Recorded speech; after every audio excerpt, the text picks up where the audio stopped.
Hey friends, thanks for stopping by our channel. If you're new, my name is Amanda Gedney and I'm the founder and CEO of Settle in Abroad.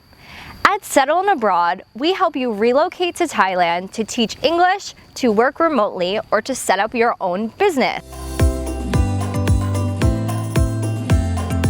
So if you're new to the channel, hit subscribe, give us a like, put a comment below. Have you ever taught English abroad before? Would you be interested in teaching English in Thailand? We'd love to hear from you. Okay, so today I will be candidly talking about my experience teaching English in Thailand. So I taught English in Chiang Mai for 2.5 years. It was the best 2.5 years of my life. Even though living in Thailand, my life keeps getting better year by year, but I'll talk about that in another video. So I just wanted to tell you some fun stories about experience I had with my Thai teachers and with students and what it's really like teaching abroad. Because yes, teaching English in Thailand is great. You get a consistent salary per month, you get a visa, you get paid vacations. It's a great life. But I kind of wanted to talk about the everyday teaching English in Thailand experience. So I would teach Monday through Friday, and that's almost how all private schools and international schools are set up in Thailand, similar to how they are in America or what country you're from. So I was expected to be at school at 7:45 a.m. until 4 p.m. Monday through Friday. So the amount of teaching hours you have depends on the school and the position. Ideally, the more teaching hours you have, you should be paid more. But about the minimum and the average amount of teaching hours you will have is 20 hours. So that means 20 hours from Monday through Friday between 7:45 and 4. So that means some days you only teach for 2 hours or 3 hours. Some days you might have 2 classes or 4 classes. Every day that you teach is going to be different. But what's amazing about teaching as well, you do have a lot of free time. Most schools do require you to be at the school campus the entire day, 7:45 to 4. But you will get faster at making your lesson plans and planning your lessons because that's of course what you're expected to do in your free time when you're not teaching. But as time goes on, making the lesson plans and planning your lessons will be much easier, so you will have time to work on those personal projects you've maybe never had time to work on. Like if you wanted to blog, if you wanted to write, so many things, if you want to edit videos, things that you've wanted to do, but you've never had time because you've been working a full-time job and we're living a kind of stressful life in America or in Australia, wherever you may be from. So I actually had the time to come up with my business idea while I was teaching. I came up with it maybe 1.5 years after teaching in Thailand because I loved my life so much. I wanted to help other people have the same level of happiness as I do. So I'll explain some of the reasons why teaching in Thailand made me so happy. Number 1, the students. No matter how old they are adorable. Thai students are so cute. They want to learn so much from you. They want to tell you everything and you are there to listen. So you almost feel like a celebrity. I've never felt that way before, but it's unbelievable coming into school and having 15 kids hug you and be so excited to see you every single day. Of course, it depends on the age group, but the young ones, of course, are the ones that want to hug you. They want to sing and dance with you.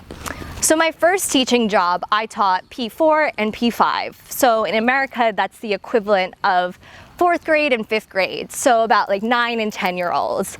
It was great. I loved teaching them. It was a really, really fun experience. But I decided the next year to teach younger because I wanted to see what younger kids were like because I babysat when I was in America. I enjoyed spending time with kids. So I'm like, why not? I'll teach P1. So that was 1st grade. I had an amazing year. Most classes and most schools you teach in, you might have different classes. Like if you are the P1 teacher, the P1 English teacher, that might mean you have 4 different classes. So you teach one class 3 times a week, another class 4 times a week. So you could have almost 200 students depending on the school you're in. But there will only be about 30 to 40 students in the classroom. Yes, that might sound like a lot. It is a lot of students. If you have ever taught in another country, 30 to 40 students in one classroom is a lot. but you were given a Thai co-teacher to help out with any behavioral issues or anything else you might need help with, or if you need help explaining something in Thai. Because that's a big question that we get. How can I teach English in Thailand if I've never been to Asia? I don't know the Thai language. How am I supposed to get anything done? So the important thing about learning a foreign language, especially for these students, is that they actually don't want you to know the native language of the country you're in. If I was fluent in Thai at the time, I wasn't allowed to speak Thai to the students. I had to kind of hide that I learned Thai. But that makes sense because if you've ever learned another language before from a teacher and they can speak your native language, you get lazy and you don't learn the new one. So these kids at a young age, you know, their brains are like sponges. So the more English you speak to them, the more they'll understand. So my year teaching P1 was amazing. It was so much fun having them sing and dance. Thailand really appreciates any creativity that you can put into your lessons. So YouTube videos, games, of course your lessons are going to be more fun the more creative you are. That's just what happens. The more creative you are, the kids have more fun, they learn quicker. It's great. The day goes much faster the more effort you put into your lessons. But every day it was so much fun being in P1 because the students, their teeth were falling out. So here's one story. So when I was teaching PE, or when I was gym teacher teaching P1 English, they also had a Thai co-teacher, but I was there to kind of add English to the words they were doing, like playing basketball. I would teach them, oh, this is bounce, and other practical English terms they might not usually know about being active in things. So I saw a bunch of students like around each other, and I assumed someone got hurt. So of course, as a teacher, run over, worried, see what happens. And there's a girl laying on the ground, smiling, so happy, this 6-year-old girl holding her tooth because her tooth fell out. And then we took a picture, and she had like the best day ever. Basically, that's what every day was like teaching English. A kid might fall, but they actually don't cry. They laugh, they have fun. The Thai students are actually very strong. It was really rare that I had kids in tears. It happened, they're still 6-year-olds, but it didn't happen as much as I expected. The students really had so much fun singing and dancing with me and learning the new vocabulary words, and they were so smart. It was so amazing to see their progress. That's a great thing about teaching young kids because you really see the progress they make in 2 to 3 months, and then being with them for a whole year, they grow, you go on vacation for 3 weeks and they even look different when you come back. It's really sweet and it's really nice to teach. But I had an incredible time teaching P1, and it really taught me so much about myself. It teaches you so much about patience and learning how schools work in a different country and how the workplace works and different ethics and how to act in the office. And so I had my own classroom, but during my break periods, I would have an office, but it was a teacher's office. So that was shared as the foreign teachers and the Thai teachers. And Thai people are so generous. The Thai teachers were always sharing food. They were so sweet. They had this whole table of food to share. Every day I would try a new Thai food that I probably wouldn't have been able to pick out at a noodle shop or a food stand on my own. And all the fruit they would bring from their own farm at home, and I would try it. It was so amazing. I felt like I had a family at the school I was teaching at. And I still keep in touch with the teachers and the parents of the kids I taught. It's really amazing. It's an amazing community to be a part of. And it's also great to meet the other foreign teachers that you're with because they're most likely from a different country than you, or they are from your same country, and it is kind of nice to have that comfort from home. But teaching English in Thailand is just an incredible experience if you want to step out of your comfort zone. If you're not sure what your next 5 years look like, after teaching English for 1 year, you might have more opportunities and ideas because you really did step out of your comfort zone and do something completely different. Then another wonderful thing about teaching in a school in Thailand is you learn so much about the Thai culture. There are so many Thai holidays and they implement that into the curriculum. So some days will be the holiday day. So you don't actually have to do full-on teaching, but the students will do activities and they'll wear the Thai traditional outfits, and so will you, and you will learn so much.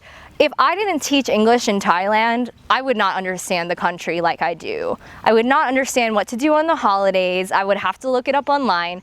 but because I understood all the holidays in the first year, now I can fully enjoy myself in all the holidays and know where the locals go, know what type of food you're supposed to be eating on the holidays, how you're supposed to act. I learned a lot about Buddhism as well. I can't say it enough how kind and generous Thai people are. It is so safe here. I'm from New York and I lived in New York City for 4 years of my life when I was in university, and New York I felt pretty safe in New York. My family's from a suburb an hour outside of New York City. I've been going to New York City since I've been pretty young, and I felt safe. But now, since moving to Thailand, it's unbelievable. Like, there are no robberies, there are no thefts. All you hear is people getting things back that they lost. I was driving a motorbike one day because that's how I get around. That is absolutely the local way to get around and definitely the cheaper way to get around. My motorbike hit a bump and my water bottle almost fell out, so I grabbed it. And then I was driving along and then I was going to the bank and I looked in my bag and my wallet wasn't there. So I realized, oh wow, that bump, my wallet must have popped out of my motorbike onto a road, on Niman Road, which is one of the most popular tourist spots and the most crowded. And this was during lunchtime, so I'm like, oh no. So I ran back, like a 8-minute run when it was super hot. And I kind of understood the intersection where it dropped, so I'm panicked and I'm looking around.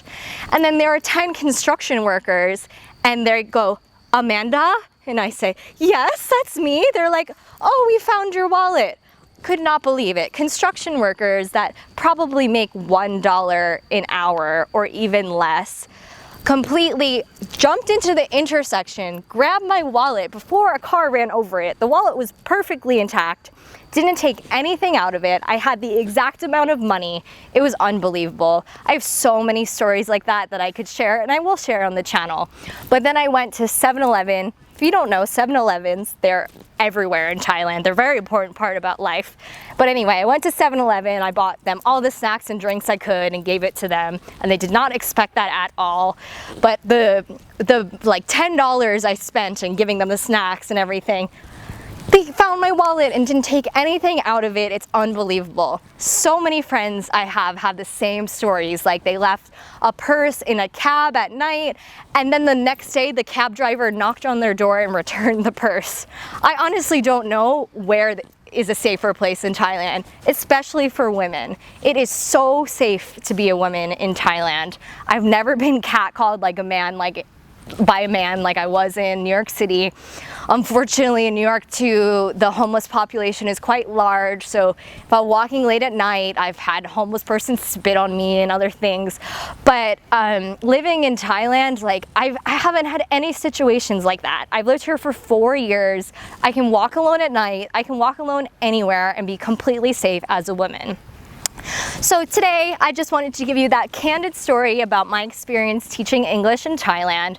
So if you liked the video, please give us a thumbs up, comment below. Have you ever taught English in Thailand, or are you interested in and want to know more? We'll put a link to the scheduler so you can schedule a free consultation with me or one of my staff to help you set up your life for the better to teach English here. So okay, hit subscribe, give us a like, and come back to check out new videos soon. Thanks so much. Goodbye.